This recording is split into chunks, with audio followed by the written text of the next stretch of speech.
The Great Enshitification is the Great Awakening, and you might not know what either of those is, so I'll fill you in.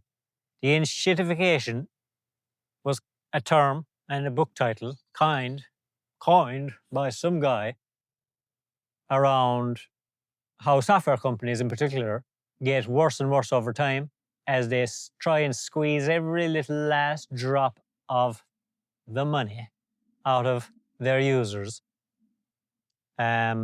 Because the whole foundation of this system they've been built upon prioritizes profit above all else. So you have to grow to infinity and beyond, even if it means the destruction of the planet. That's the planet we're living on now, and it's fucking insane.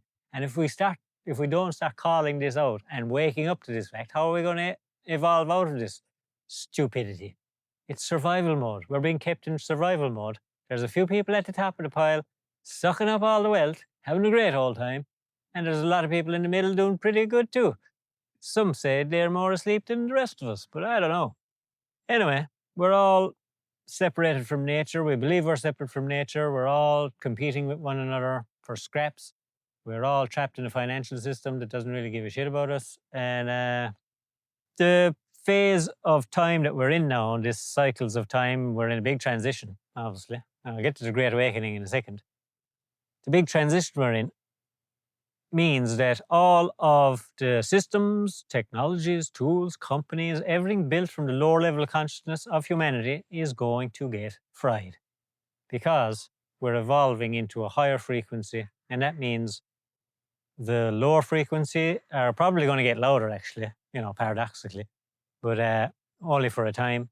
And that will increase and speed up the enshitification process. Things will probably get worse in the near term. It's going to get messy, going to be chaotic.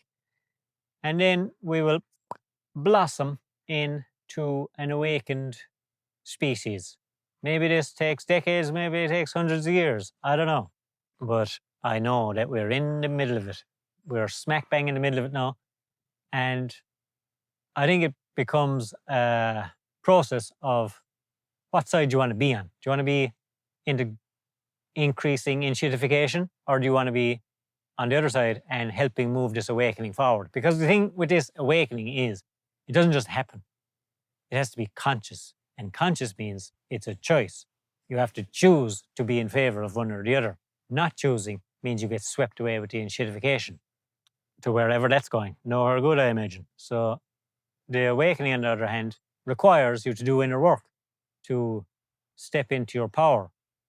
It requires courage, facing your fears, transforming your wounds, ironing out your subconscious patterns, aka karma, aka trauma, aka whatever is inside you and has been passed down to you from generations. And it's not your fault, but it's yours, so you better do something about it. If you wish, up to yourself. I know it's not pretty, but it's not that hard either. You get used to it. All it means is feeling your feelings. So easier said than done, though. We'll do anything to avoid those, won't we?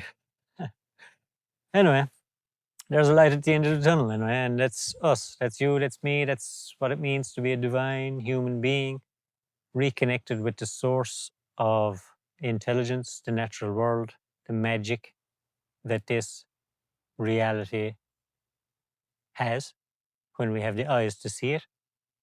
And it's fantastic. It's beautiful, sometimes horrible, sometimes terrible, sometimes amazing, sometimes fan-diddly-tastic. So it's all of it at once.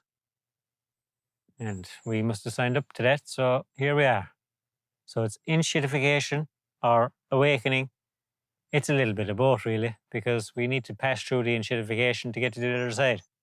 And it's all an awakening process. Man, that's life on planet Earth. You're here for it. Let's do something about it. If you want to do something, if you want to be on the side of the awakening light workers, standing in your truth, not bowing down to the forces that want to drag this world into the gutter. If you do not sense or feel or observe the destructive forces of this reality at play now, God help you, because it's so loud now. Oh my God, you can't miss it. If you want to be on the side of light and truth and all that is good in humanity, don't listen to me. Go inside yourself and try and do your little piece for the world. Bring forth what is within you, your gifts, to help other people. Let's evolve out of these systems that have handicapped the human soul and trapped it and suppressed it. We've all done it to ourselves, but the systems didn't really help. They don't really support it, do they? So we need to build new systems, infrastructure, lots of things. It's a multi-generational job. We better start. It's already been started by a lot of people. Fair play to them. We just need to carry the torch and do our piece for our generation. I've got some links. I've got some projects. Check them out or not. Either way, stay human.